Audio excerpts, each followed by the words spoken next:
there's the look. You can see how slanted it is. It doesn't look perfect in this lighting. We've got to hurry up, take it for a test drive, and get it down to the suspension place. So I have no windshield wipers, so it's not raining right now, which is great. But it's gonna rain in the morning, so I'm gonna leave it at my buddy Chris's house, and that way I only have 10 minutes to drive in the rain versus like an hour in morning traffic. But it is up way high in the back, which is kind of what I wanted. I'm gonna be honest, it's a little lower than I thought. I'm probably gonna put a 1/2-inch spacer on both sides to bring it up an inch, and then I think we'll be fine. On this cruise, all I'm gonna do, make sure the brakes work, then bed the brakes, and then get in a well-lit parking lot and turn the wheel back and forth to make sure we're not touching on anything, because it's close, but hopefully it'll work for the power tour. So I'm gonna get that started. So as you can see, we're in the shop again. The Buick is still on jack stands. Surprise, surprise, right?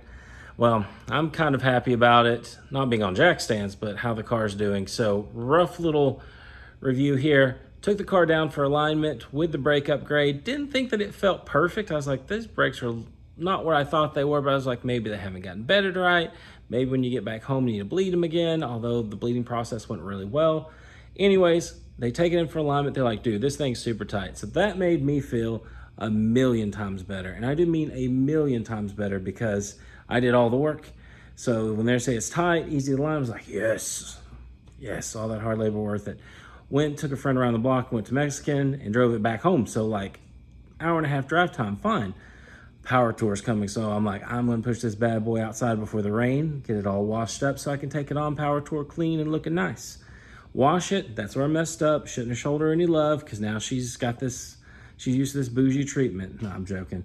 But anyways, I go to pull it back in the garage. Let me switch hands here. And this bad boy decides, oh, I'm gonna lock up the rear brakes first, and I mean lock them. So the minute you hit the brakes, they start grabbing, and then it just skids on the gravel. And I was like, well, great. You know, power tours like in 2 days or a day or whatever it was. This is just gonna be wonderful. So I was like, well, let's see what the issues are. And unfortunately, you can't get a lot of the brake stuff next day, so you're limited. So I was like, I'll get one of the proportioning valves. They're adjustable ones from Willwood. I'll get one of those. Put it on there. It helped, but it didn't fix the problem. I was like, what do we have going on here? And then the brakes started getting hard as well. So I knew the booster went out. So as you can see up here, nice shiny new parts. There we go, finger matches, there we go. So that is brand new booster and master cylinder, which I haven't tested yet, so hopefully it's not bad out of the box. But anyways, so that got on, and then I talked to Willwood. I've gotten kind of mixed reviews on what they said, which I think it's just, hey, I don't have the car in person, and they don't know my whole setup, so they were a little bit off. But I think I figured out our issue, so I'm gonna flip the camera around and show you what we got going on, and it's basically what you need to look at for GM cars. So this right here is what was on the car. Obviously it's been replaced at some point, because this is not the original. This is a distribution block, and supposedly all it does is fluid goes in, distributed to the back, fluid goes in the front, then goes the 2 lines on the front brakes, and this is for drums. Now, importantly, when they have this, sometimes they'll have a rear valve that'll cut even more pressure to the rear or delay it to keep the back from locking up. So that's important. That normally comes on GM, like Firebirds, Trans Ams, things like that. So what you may be asking is what this is normally what you see underneath the master cylinder on factory cars. This is a proportioning / combination valve. Combination is because it's a block for distribution. It's a proportioning valve in here as well. And then it also has the sensor, hence combination. So I think this is going to solve our problems. There's a good video online by a company called Tube Lines that sell a bunch of these products. And what this does is the front enters, the front master brake enters and goes out to the front. Well, it sends 70% of the pressure out there, and in the back, it sends out 30% of the pressure. So this is already gonna knock down 30% of the pressure, where this knocked down none, and where the adjustable valve that we have knocks down, what is it? 50 or whatever. So what I'm thinking, I'm gonna put this in place of this. So we're already gonna knock pressure down. That's gonna be more like a factory setup with disc in the front, rear drums.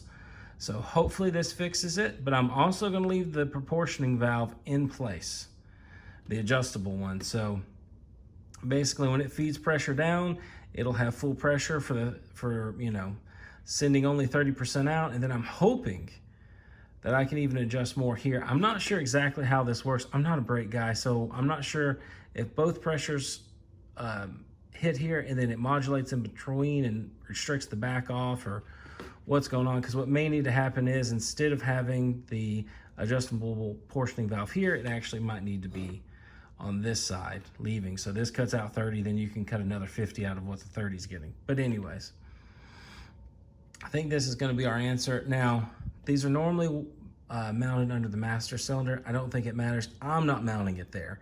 All my lines are in really good shape. Someone's replaced them. They've done the work. They've done the bending, and they all come together for this. So I'm just going to try to switch it over to this. There's a few lines that are going to be the same and a few that need to be adapters. So I'm about to take my notebook out here and make a diagram of both ins and outs and just modify everything over. But hopefully this will get our car on the road, because I am dying to drive it, dude. It was epic having this thing on the road for the short time I did. People were looking at it. People were just like, what is going on? This thing's cool. So can't wait. And another little update, I got the rear trim in somewhat. I'm not a trim specialist, and looking at it, I think it could go down a little bit more right there. Let me play with something real quick. So anyways, so the rear trim's on, looks much better. I'm gonna have to touch up the paint here. This is where they didn't do a good job. When they painted the car, and whoever put the top on did not have the trim or the hooks. So they just kind of gave the customer something and that was it. To me, it still looks much better than it did. This is the only bad spot for it needs to be painted. So this was epic. These little bitty things are hard to track down because you don't know what to use on them, but it's on, it looks better. Perfect? No, but we're going for better. So super excited to have this off the list. We'll paint that, finish that line, and I'll do the repair for this at the same time, just so we got it going. You can see all the white that we trimmed off for it. And if you come over here and look at our list, progress. Fuel lines off, battery hold down off, cooling done, taillights done, suspension done, alignment done, wheels and tires. That was the old brake one that I just marked through, but it's down here again. And oil pressure. So this whole huge list that kept us from dailying the car is almost over. And the heater, like I said, that's waiting until winter. So all we need off this is the brakes, and I think that's about it. Oh, the alternator's not keeping up with the electric fans. That's not a problem. I've got 140 amp in here versus the 40 that's there. So that'll get us taken care of.